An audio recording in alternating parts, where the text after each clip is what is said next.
여러분, 왜 네이버 주식이 전고점을 탈환하지 못하는 이유를 아십니까? 전고점이 언제냐면 코로나 상승장 때 21년 7월달 최고점 46만 5천 원을 찍고 지금 아직도 반토막에서 헤매고 있는 이유를 아십니까? 예전에 이제 네이버 같은 경우는 혁신 기업이다 해서 꾸준히 우상향을 했었죠. 거의 뭐 2000년대 초반부터 카카오하고 같이 혁신 기업, 그 당시에 우리나라에 없던 것을 새로 도입하는 비즈니스가 바로 혁신 아니었겠습니까? 그렇지만 지금은 그 혁신이 사라졌다는 얘기죠. 왜냐하면 지금은 남들이 똑같이 하는 사업을 하고 있어요. 남들이 똑같이 하는 사업들. 주업이 뭐 웹툰, 자회사를 통하는 웹툰 비즈니스를 하는 회사들은 참 많습니다. 광고업 하는 회사들도 많고요. 특히 쇼핑, 뭐 쿠팡하고 거의 뭐 양대 산맥으로 쇼핑 비즈니스를 하고 있는데, 쇼핑도 네이버 쇼핑을 써보신 분들은 아시겠지만은 거의 뭐 사실상 뭐 대형 업체들 말고도 군소 업체들이 난립해가지고 불량 제품, 뭐 테무니, 알리니 이런 데서 몇백 원에 사가지고 몇천 원에 팔고 품질은 떨어지고 네이버에서 전혀 관리는 안 해주고 소비자 피해는 증가해도 전혀 나몰라라. 이 주식은 이미 21년도 고점을 찍고 이제 끝났다라는 겁니다. 이제 혁신은 없다라는 겁니다. 21년도에는 사실 웬만한 주식들은 다 올라갔어요. 안 올라간 주식이 없죠. 그리고 이제 물려 있으신 분들한테는 좀 안타까운 얘기지만, 그리고 지금 뭐 시총이 거의 40조 육박하고 있는데, 중요한 거는 이 회사의 창업자인 이혜진 씨 지분이 없다라는 거예요. 속된 얘기를 주식을 다 거의 팔아치웠다고 보시면 됩니다. 약간만 남겨놓고요.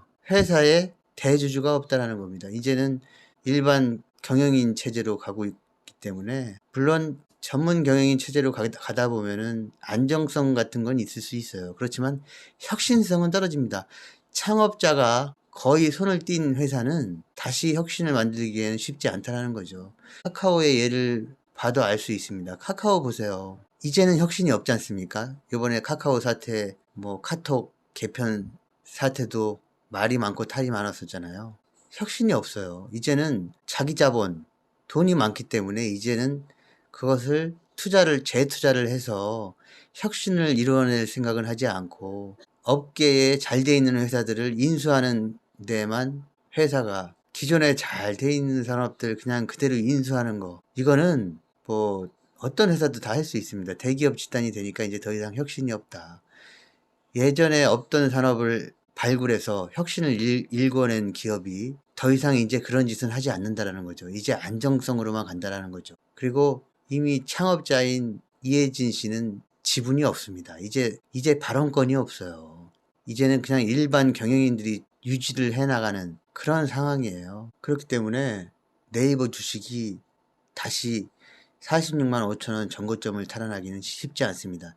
지금 주가가 뭐 10%에서 20% 정도의 그런 갭을 위아래로, 이제 그 정도의 수익을 단타 위주로 지금 기관이나 외국인들 또 개인들 이렇게 하고 있지, 지금 뭐 사실상 이 횡보, 지금 20만 원대 횡보가 언제까지 갈지는 알 수가 없는 상황이죠. 그래서 제가 항상 말씀드리는 거는, 혁신이 사라진 기업은 다시는 옛날의 영광처럼 주가가 옛날의 영광을, 주가가 그렇게 폭발적으로 갈 수 없다. 그런 말씀을 드리고 싶고, 이 주가는 참 정직한 것 같아요. 그렇게 보면은. 그리고 추가로 네이버를 써보신 분들은 아시겠지만은 거의 고객센터하고 소통하기가 참 힘듭니다. 거의 뭐 고객하고 소통을 하려고 하지 않는 잔머리죠, 한마디로. 여러분들 네이버 한번 써보셔서 아시겠지만은, 내가 물건을 잘못 샀다, 내가 뭐가 잘못됐다, 그러면 고객센터에 문의해서 알아보고 싶은 마음이 있지 않습니까? 전혀 할 수가 없어요. 한번 해보세요. 고객센터라는 자체가 없고 거의 고객이 스스로 알아서 해야 되는데, 정말 연세 있는 분들은 거의 하기가 힘듭니다. 이건 뭐를 반증하냐면, 기업이 돈은 벌고 고객들하고는 소통하지 않겠다, 그런 잘못된 발상을 하고 있는 거죠. 고객 우선주의가 아니라 기업 우선주의, 그런 기업들은 오래 못 갑니다.